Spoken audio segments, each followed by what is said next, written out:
What's good, everybody? Hope that you guys are having a super blessed day. And I say it before each and every single video because I truly do mean it. All right, now, guys. We lost a great one earlier this week. Earlier this week, Rob Gronkowski retired from football.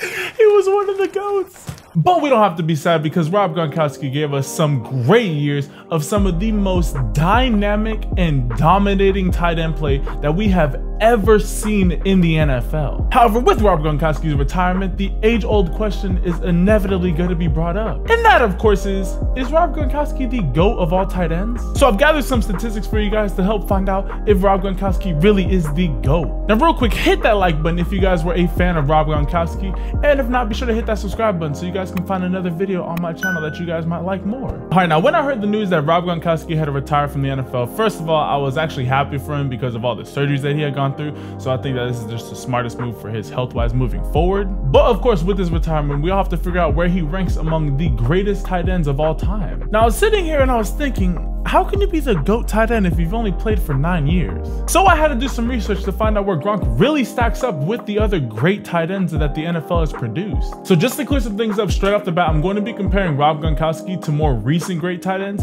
simply because the game of football and especially the tight end position was so much different 30 to 40 years ago. And again, I'm doing this because it doesn't make sense to be comparing stats from players where in the 60s, if a quarterback threw for 200 yards, it was actually considered a good day. So I'm going to be comparing them to guys who are still in the league like Antonio Gates and Jason Witten, even though he just came off of retirement, and some guys who are more recently retired like Sharpe and Tony Gonzalez. So with that being said, let's figure out how great Rob Gronkowski truly was. So Gronk played in 115 career games. In those games, he had 7,861 receiving yards and 79 receiving touchdowns. Those stats are not bad for a tight end, but it was only good enough to get him ranked as the 104th all-time in career receiving yards. However, that puts him at 68.3 yards per game. And when you compare that to the other great tight ends of his era, you see how dominant Rob Gronkowski truly was. I mean, he was averaging a whole 12 yards more per game than the next closest tight end in Tony Gonzalez. Okay, so far Gronk's at the top of the list for yards per game. And just so you guys understand how good these players are that I am comparing Gronk to, these guys accounted for 41 Pro Bowls and 15 All-Pros during their time. So yeah, these guys truly were the best at their respective time, and Gronk dominated all of them. Next, let's move on to receptions per game, where Rob Gronkowski had 4.5, which puts him right in the middle of all the guys that we're comparing him to. So wait, guys, did you catch that? Hold up, I don't think you guys caught that. Let me go back a little bit. Rob Gronkowski was averaging the same amount of catches per game as all the other guys on this list. However, he was averaging 12 to 20 more yards per game. That should really start to put things into perspective as to how valuable Rob Gronkowski was on that field. Next, let's move on to everyone's favorite stat, the touchdowns. Now, this is really where Gronk shines because he was one of the most dominant red zone threats of all time. Gronk's 79 career touchdowns have him ranked 28th of all time. Wait, 28th? That seems pretty low. Now, while yes, 28th all time in career touchdowns may seem low, but you guys have to remember something. Gronk only played in 9 seasons and he was hurt a ton of those games. Another way to look at it is the 27 players ranked above Gronk for career touchdowns had an average career length of 14.1 years. A whole 5 seasons more than Gronk. And the only player above him that had a career shorter than 9 seasons was Calvin Johnson. You know, Calvin Johnson, one of the most unstoppable receiver talents that we've ever seen. You know, tied for Randy Moss as the most physically gifted receiver to ever play the game. And then when you go even deeper into those stats, Calvin Johnson only had 4 more touchdowns than Gronk, but he played in 20 more games. Again, that should further show you how dominant Gronk truly was. I mean, Gronk... Wait. Yo, what's up? Wait, you're telling me that... Wait, they still don't believe that Gronk is as dominant as I'm telling them? Wait, but I've been giving them a ton of stats. Wait, they need more stats? Okay, bet I even have that. Okay, good. Yeah, bet. All right, I'll talk to you later. All right, bet.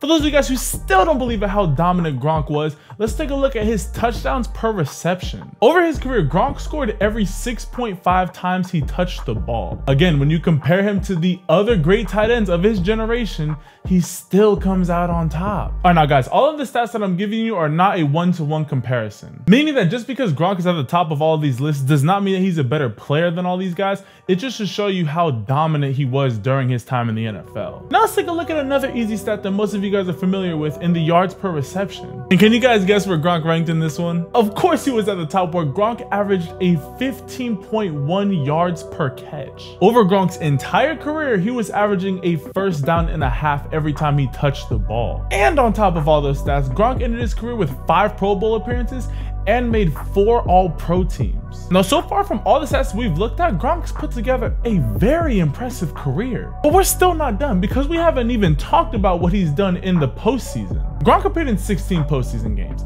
and what he did in those 16 games, he should be considered as one of the greatest postseason pass catchers of all time. You mean even better than Jerry Rice?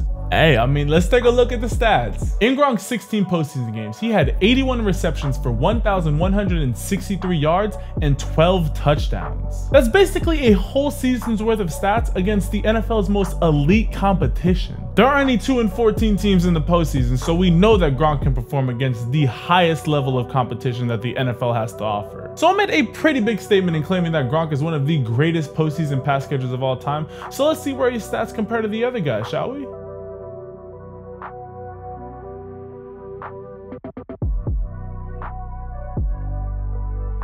Now, what's especially interesting after looking at that chart is how similar Gronk and Jerry Rice's postseason numbers are. Jerry Rice averaged 14.9 yards per catch, 77.4 yards per game, 5.2 receptions per game, and he scored every 6.8 catches. Now, Gronk averaged 14.4 yards per catch, had 72.4 yards per game, he averaged 5 receptions per game, and he scored every 6.75 times he caught a pass. Now, if Gronk would have been able to play in as many postseason games as Jerry Rice did, it would not be that wild to think that he might have just the same amount of numbers as Jerry Rice did. Crazy, right? We're talking about the greatest receiver of all time compared to a tight end. However, in that statement lies Gronk's biggest flaw, and that of course is his health. Now, it is no secret that Gronk has had to battle a ton of injuries during his 9-year career in the NFL. Gronk had a chance to play in 144 regular season games and 22 postseason games. However, he only played in 115 regular season games and 16 postseason games. That means that over Gronk's 9-year career, he missed